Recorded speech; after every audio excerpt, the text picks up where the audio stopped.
My mother scoffed, "Don't bother coming for Thanksgiving, nobody wants you here," as my family mocked me across the table. I quietly walked away, then their celebration fell apart when the person paying every expense never showed up. The ugly part was that I almost laughed when she said it, not because it was funny, because it was so absurd that for a second my brain refused to treat it like a real sentence. I had just set my napkin down. I had just finished paying for dinner. I had just spent the last 3 hours listening to my brother brag about a truck he could not afford, my sister complain about her ex, and my mother act like the whole evening existed because she had been kind enough to let me be there. Then my mother looked at me from the head of the table and told me in front of everyone that I should not bother coming for Thanksgiving because nobody wanted me there. Nobody laughed right away. That was the weirdest part. They all just looked at me like they were waiting to see whether I would finally do the usual thing and get flustered, apologize, and hand over my wallet in some other form. I did not. I just sat there for a second and realized something that should have been obvious to me years earlier. I was not sitting at a family table. I was sitting at a bill I kept paying because I still wanted to believe family meant something.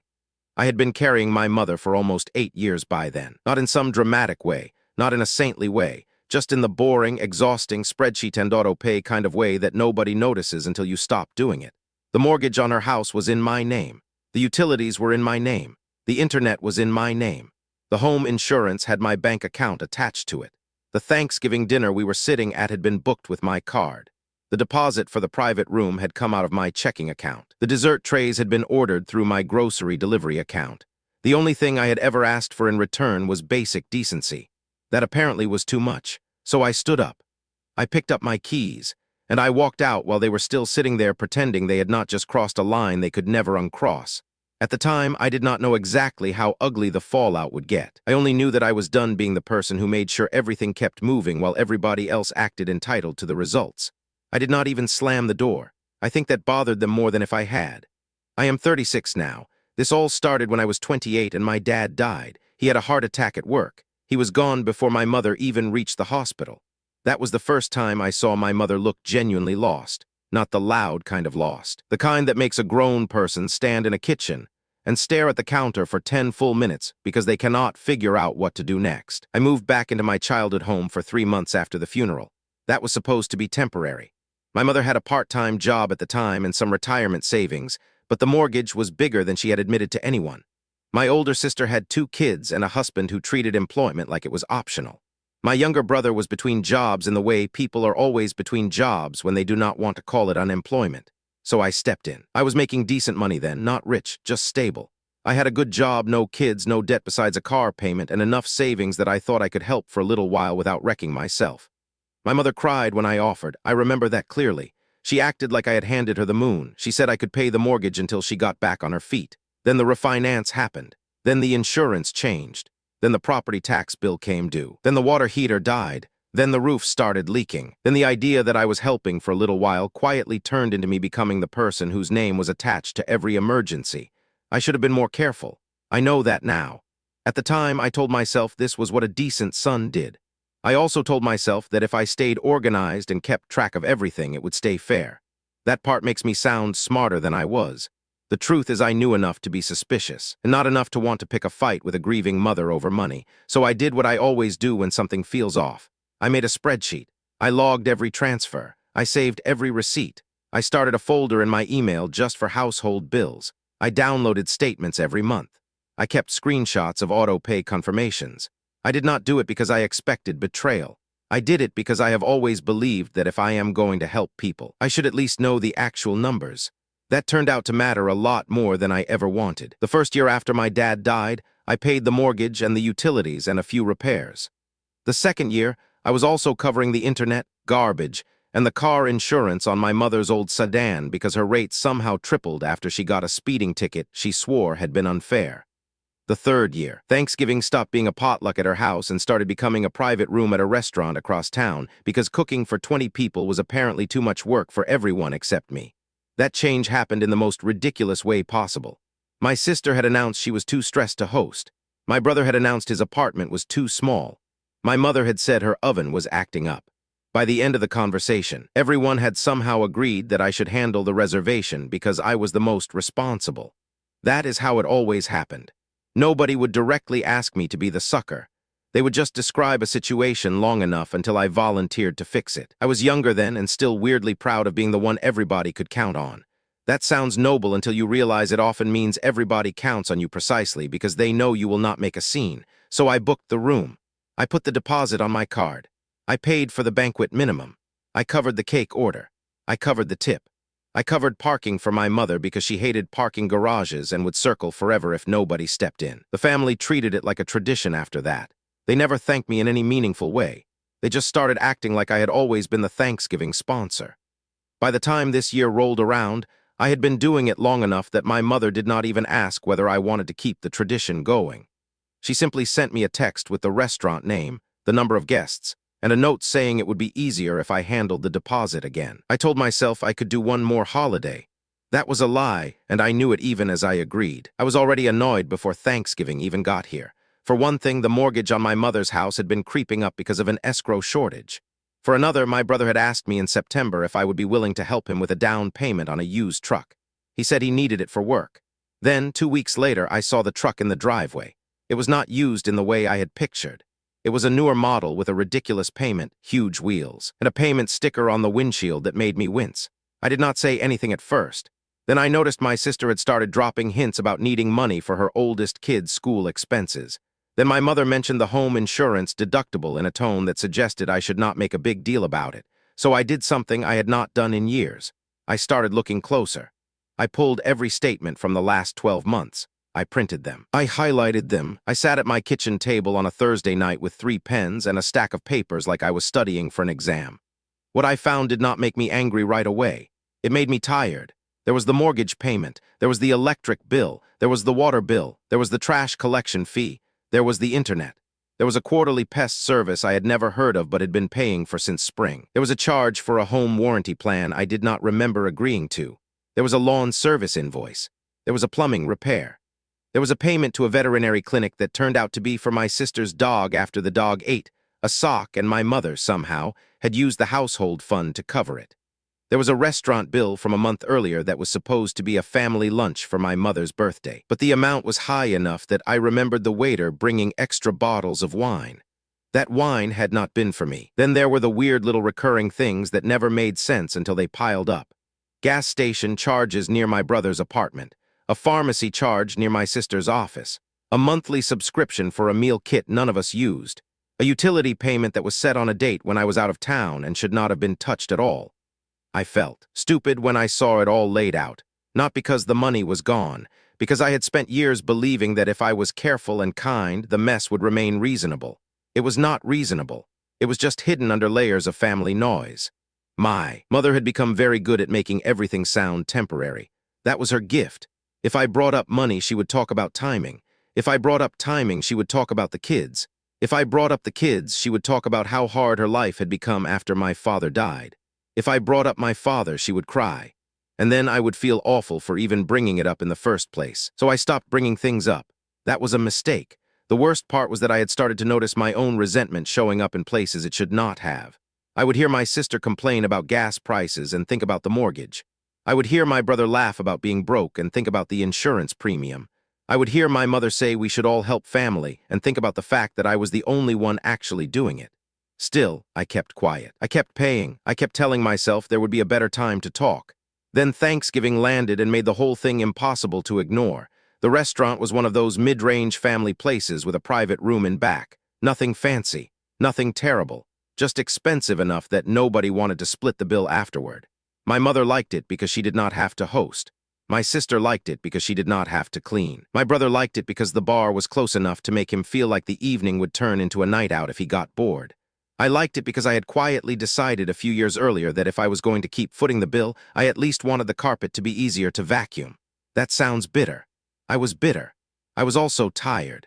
I arrived early because I always arrived early. That was another part of my role nobody acknowledged. I made sure the reservation existed. I made sure the gift cards were loaded. I made sure the staff had the head count. I made sure my mother's chair had enough space because she complained if she felt crowded. I paid the deposit the week before. I sent the restaurant a final confirmation 2 days before. I brought the extra dessert my mother had requested because she said the pies there were too sweet. I even picked up the little rolls she liked from the bakery across the street because she had once mentioned them casually and then acted surprised when I remembered. The private room was already half full when I got there. My sister had brought her husband and both kids. My brother had brought the girlfriend he was pretending was not serious even though everybody knew it was serious. My mother had brought a folding tote full of table decorations because she liked pretending she had hosted this whole thing herself. There were 2 aunts, 1 uncle, and my mother's best friend from church, who had become one of those people who could comment on everything without ever lifting a finger to help. They were all settled in. The food was still being plated. The conversation was already turning mean in the way family conversations do, when everybody assumes no one will remember the exact wording later. My brother was telling a story about a guy at work who supposedly spent too much on a truck he could not afford. My sister was talking about how people our age made everything harder by refusing to just live within their means. That line made me look up because it landed too close to what I had been thinking about for weeks. My mother, sitting at the head of the table like she had been born there, saw me and said nothing warm at all. She asked if I had paid the room fee. I told her yes. She nodded like that was obvious. That should have been the moment I turned around and left. It was not. Instead, I sat down because I had already learned the habit of enduring things until they got ridiculous enough to be undeniable. Dinner started. The staff brought out the rolls, then the salads, then the main dishes. Everything looked fine. Everything smelled fine. That is the annoying thing about family fights. They never look like the kind of moment that changes your life while they are happening. They look like a room with bad lighting and too much salt on the food. At first, the conversation stayed on safe topics. School, work, a new store opening nearby, a cousin who had gotten engaged, a relative who had somehow managed to move 3 states away and still complain about the same family nonsense through text messages. Then my brother brought up money. That was not accidental. He was not subtle, and he never had been. He said something about how people who act like they are above everyone else always find a way to disappear when the bill shows up. He said it while looking at me. My sister laughed too hard. My mother smiled in that tight, mean way she had when she wanted to make sure the message was heard, but she did not want to say it herself.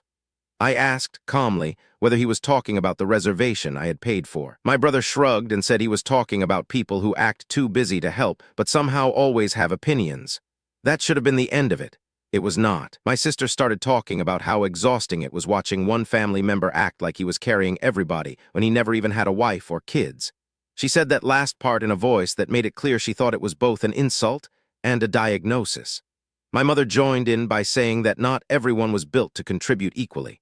I remember the exact moment my chest went cold, not because I had never heard them be cruel before, because I suddenly understood that they did not think they were being cruel. They genuinely thought they were describing reality. To them I was useful, that was all. The room stayed busy around that line. Somebody passed potatoes. Somebody got up to help a kid with napkins. My aunt changed the subject for about 20 seconds before my mother steered it back into the ditch. Then my sister made the mistake that finally broke the dam. She brought up the roof leak at my mother's house. She said it like it was a joke. She said if I was going to keep acting like the responsible one, I should probably cover the repair faster. I asked whether she knew I had already paid the deductible. She said of course she knew, but that was not the same as actually helping. That was when I realized they had no idea how much I was paying. Not all of it. Maybe not even most of it.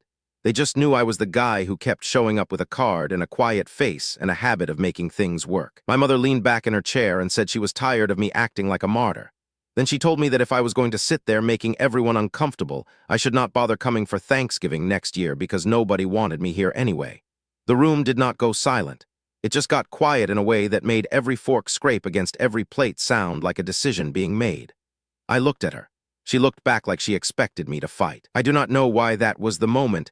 I finally understood the scale of it. It was not just that she was rude. It was that she was comfortable being rude because she thought I had nowhere to go and no reason to leave. For 8 years, she had been right. That was the humiliating part. I had been giving her the benefit of the doubt while she had been treating my support like oxygen from a machine. She owned, so I did the thing they were least prepared for. I stood up without speaking. I folded my napkin. I picked up my keys and my jacket, and I walked out. I heard my brother mutter something after me, but I'd not turn around. I heard my sister laugh nervously like she was waiting for me to come back and make it a joke again. I heard my mother say nothing at all, which somehow felt worse. When I got to the parking lot, my hands were shaking so badly I dropped my keys once before I could unlock the car. I sat there for a full minute with the engine off. Then I drove home. And on that drive, for the first time in years, I let myself think about what would happen if I stopped rescuing them. I did not do anything dramatic that night. I did not send some giant angry message. I did not smash anything. I did not even post about it. I got home. I put the dessert on my counter. I opened my laptop, and I looked at the numbers again. That was the part I think people underestimate when they hear a story like this. The anger matters, but the records matter more. Anger can be dismissed. Papers cannot. By midnight, I had pulled every payment I had made that year. Mortgage, insurance, trash, electric, water, internet, lawn service, pest control, the roof deductible, the restaurant deposit, the bakery order, the emergency plumber, the new thermostat, the family dinner from 2 months earlier, the birthday lunch, the gift cards, the grocery pickups, even the random cash withdrawals I had made when my mother had asked for them. And I had not wanted to argue in front of other people. It added up to an obscene amount, more than I had realized, more than I wanted to admit. I printed the whole thing the next morning. Then I went to the bank. I did not go there because I was ready to do something reckless. I went there because I wanted a human being to confirm what I was seeing on the screen. The banker was polite in that careful, professional way bank employees are when they sense a customer is about to have a miserable day. I asked about the mortgage account. I asked about the automatic withdrawals. I asked about how much of the property had actually been paid off. I asked whether I could see the original refinance paperwork. The banker could not give me everything on the spot, but he gave me enough to know I was not imagining things. The mortgage had been refinanced into my name after my father died. That part I knew. What I had not fully appreciated was how completely it had become my burden. My mother had never refinanced it back. She had never been in a position to do so. The house was still hers in the emotional sense she preferred to use, but the debt was mine in the legal sense that actually mattered. I remember sitting there with my stomach turning over while the banker explained the numbers in a calm voice. It was not some giant twist. It was just the boring truth. My mother had been living in a house I was paying for. My family had been making jokes in a house I was paying for. My brother had been treating the driveway like a dealership showroom in a house I was paying for. My sister had been complaining about hosting in a house I was paying for. My mother had been telling people she sacrificed everything for her family while I had been paying the bill for the sacrifice. That was the day I stopped seeing this as a messy family habit and started seeing it as a problem with paperwork attached. That distinction mattered, because feelings were one thing, debt was another. I called a lawyer that afternoon, not because I wanted a lawsuit, because I wanted to know my options before my mother or my siblings pushed me into something stupid. The lawyer asked me to bring everything. I brought the mortgage statement, the bank history, the tax bills, the utility printouts, the receipts, the emails, the screenshots, and the spreadsheet I had spent years pretending was only for my own peace of mind. He looked through it all and got quieter the longer he sat there. He did not make dramatic faces. He just kept tapping the pages and asking whether this payment had been voluntary, whether that transfer had been authorized, whether I had any written agreement with my mother besides the refinance itself. I answered honestly. That is another thing I do. I do not like to lie in rooms where documents exist. The lawyer told me I had every right to stop funding things I had not agreed to fund. He also told me that if I wanted to avoid being financially tangled up in the house any longer, I should give formal notice and stop treating family confusion like a binding contract. He said it more gently than that, but that was the message. He also told me something I had not considered. If my mother could not refinance the house without my credit, then keeping it afloat on my back was only postponing the inevitable. It was not stability. It was delay. And delay was costing me money every month. That hit me harder than I expected, because part of me had always believed I was preserving something sacred. A home, a memory, a place my father had loved. What I was actually preserving was a structure my family had learned to depend on without ever respecting the person keeping the lights on. So I made the hardest practical decision of my adult life. I stopped pretending this could be fixed by being patient. I gave my mother 30 days to arrange a refinance or prepare to sell. The lawyer sent the letter. It was polite. It was factual. It was completely impossible to misread. I did not enjoy sending it. I did not feel powerful doing it. I felt nauseous. I also felt, for the first time in years, a tiny bit less trapped. The reaction came faster than I expected. My mother called me 12 times in one afternoon. I let it go to voicemail. My sister texted me a wall of outrage about betrayal and cruelty, and how could I do this to the woman who raised me? My brother showed up at my apartment uninvited and stood in the parking lot for 40 minutes before I finally came downstairs just to tell him I was not discussing anything through the glass doors of my building. He acted like he had not read the letter. He said I was overreacting. He said family should not keep score. I told him I was not keeping score. I was reading one. He got angry at that, which told me everything.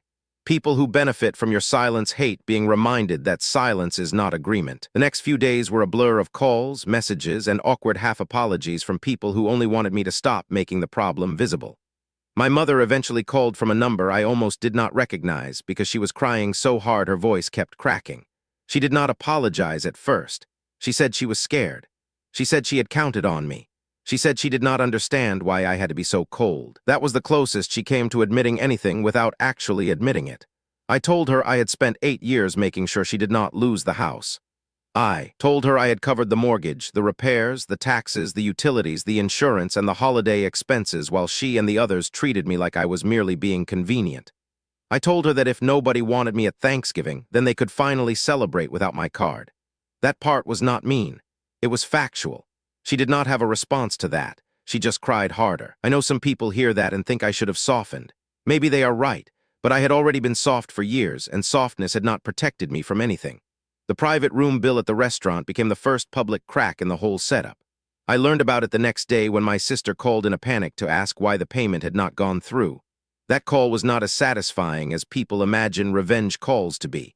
It was mostly awkward. The restaurant had run the final tab on the card I had used for the deposit and the booking, and I had already removed the card from the account because I had decided I was done being the automatic solution. That meant the hold had failed. The manager had come to the table after I left. My sister had tried another card. My brother had tried to be funny about it. My mother had apparently insisted there must be some mistake. There was not. The bill was large enough that nobody at that table wanted to cover it alone, not even together according to my sister, who was frantic enough to stop sounding smug for the first time in years. They had expected me to come back. When I did not, the entire room had to sit there while the staff waited for a payment solution. My aunt, who had always acted above the family mess, reportedly got embarrassed and left early. My uncle offered to pay a portion and then regretted it when he saw the total. The restaurant was not rude, just firm. No payment, no closeout. The celebration ended with people calculating who owed what and whether anyone had cash on them. That should have made me feel triumphant. It did not. It made me feel sick in a different way, because I realized how normalized this had become. They did not think they were doing something outrageous. They thought I would catch the bill as usual. They had built their entire emotional confidence around my habit of cleaning up after them. The next week was worse. The house mortgage payment hit the account and declined because I had moved the funding source. That was when my mother really panicked. She left me voicemails that alternated between crying and trying to sound practical. My sister started calling me selfish in a tone that suggested she was repeating someone else's line. My brother tried guilt first and then anger. Neither worked. I had already made up my mind that I would not be talked into paying forever just because the alternative made them uncomfortable. I met with the lawyer again. This time we talked about timelines. We talked about the deed. We talked about what would happen if my mother could not refinance. We talked about the likely resale value of the house if it came to that. We talked about what I would do with the money I had been funneling into that place for years. That last part surprised me. I had not been thinking about myself enough to know what I wanted after the house problem ended. The lawyer said that was common. People who spend years in crisis often forget they are allowed to have a life that is not built around other people's emergencies. I drove home after that meeting and sat in my car for a long time. I thought about my dad. I thought about the old kitchen table. I thought about the way my mother had looked after the funeral, like somebody had removed the map and left her in a storm. I did not want to punish her for being scared. I still did not. But fear does not entitle a person to make their child into a permanent financial appliance. I sent the official notice. Then I waited. The next holiday happened in slow motion. There were repair quotes. There were arguments between my mother and my siblings over who should contribute what. There was a brief phase where my sister suggested my mother could stay with her for a while, which lasted until everyone realized that meant sharing space and money in a way nobody had actually intended. My brother offered loud opinions and no cash. He had a way of acting morally superior when somebody else's money was still available. Once it was not, he became creative in all the wrong ways. He started saying I had abandoned the family. He started saying I had been counting every dollar from the beginning. He started saying no decent son would do this to his mother. That line annoyed me because it was the first one that sounded almost true if you ignored everything that had happened before it. The problem was he ignored everything that had happened before it. My mother did too sometimes. When we talked, she shifted between sadness and denial with the efficiency of somebody trying to survive on instinct. One day she would admit she had leaned on me too hard. The next day she would say I was overreacting and that families helped each other. I pointed out more than once that help and dependence are not the same thing. She never liked that distinction. The house eventually went on the market. That was the part I had known was coming and still hated. We did not lose it all in some dramatic public implosion. We lost it through appraisals, meetings, paperwork, and a realtor who kept smiling in a way that suggested he had seen this exact family dynamic before. The house needed more work than anyone wanted to admit. The roof repair would have to be done before closing. There was an escrow issue. There were taxes. There were cleaning costs. There were all the tiny little expenses my mother had once waved away as not a big deal because somebody else was paying them. This time, that somebody else was me, and I was no longer interested. My sister suddenly became very emotional about memory and roots and family history. My brother became fixated on whether there was equity left after the mortgage balance. That told me everything I needed to know about who had actually been thinking in practical terms all along. My mother moved into a smaller apartment across town. It was not luxurious. It was not terrible. It was just realistic. I helped with the move because I am not a monster. I packed boxes. I rented the truck. I carried the furniture. I set up the utilities in her new place after she asked in a voice so small I almost felt sorry for her again. But I drew the line at taking over the rent. That was a new skill for me. The move itself was awkward in the way family moves always are. Nobody says the real thing out loud. They just keep pretending the present is temporary and that later everyone will laugh about how hard this was. No one laughed. My sister kept crying over an old china cabinet nobody in the family had used in 15 years. My brother complained about lifting boxes, but still found energy to comment on how cold I had become. My mother barely looked at me for most of the day. Then, at the end, when the last box was in the apartment, she sat down on the edge of the couch and cried for a long time. Not performatively, not angrily, just tiredly. That was probably the closest we came to a real apology. It still was not enough to undo the years before it, but it was enough for me to understand that she had genuinely believed I would never stop. That was the tragedy of it. She had built her sense of safety around the assumption that my boundaries were optional. When they finally became real, she had nothing left underneath them. Thanksgiving after that was strange. The first year, nobody invited me anywhere. That would have hurt more if I had not already expected it. I spent the day with a friend from work and his family who were not blood relatives but behaved more like family than mine had in years. We ate too much. We watched football. We left dishes in the sink for later and nobody made a moral speech about who was contributing what. It was almost unsettling in how normal it felt. My mother called once that evening. I let it ring. Then I texted back the next day and said I hoped she was okay. She said she was. That was all. Over time, the rage in the family cooled into something quieter and sadder. My sister eventually admitted in a roundabout way that she had not realized how much I had been paying. Not because she thought the amount was small, because she had never really looked. That was the kind of admission that sounds like an apology only if you squint. My brother did not apologize at all. He mostly went silent when money was no longer part of the conversation. That was predictable. The house sale closed in early spring. I got a check afterward that represented far less satisfaction than years of overthinking had made me imagine. It helped, sure. It was not some miracle payoff. It just finally stopped the bleed. I used part of it to pad my own savings. I used part of it to pay off the last of my car note. I used part of it to take a trip by myself, which turned out to be the first quiet thing I had done in years without checking whether somebody needed me for something. My mother and I are not close now. We are not enemies either. That would be simpler. We are more like two people who understand exactly where the damage sits and have agreed not to poke it too hard unless necessary. We talk on birthdays. We talk on holidays. We do not talk about money unless there is no way around it. I do not pay her bills anymore. She does not ask. That alone tells you how much of our relationship had been built on an imbalance nobody wanted to name. My siblings still act like I made a brutal choice. Maybe I did. I do not think every hard choice is cruel. Sometimes a hard choice is just the first honest one. The thing I remember most clearly from that Thanksgiving is not the insult itself. It is the expression on their faces when I actually walked out. Not because they were hurt, because they were confused. They had insulted the thing that fed them and assumed it would keep feeding them anyway. That is a kind of arrogance money can hide for a long time. I do not hate them for it. I just do not participate in it anymore. Every so often I hear from a relative who wants to know whether I am ever going to fix things. I always say the same thing now. Nothing was fixed when I was quietly paying every expense and letting everybody pretend that was normal. The first honest move was stepping away. The second honest move was letting the paperwork do the talking. That part was hard for them because paperwork does not care who is sobbing. It does not care who feels misunderstood. It does not care who thought they were entitled to an unlimited supply of forgiveness. It only knows names, balances, signatures, and due dates. Once I started treating those as real, the whole family story changed, not in some cinematic way, in a boring, practical way.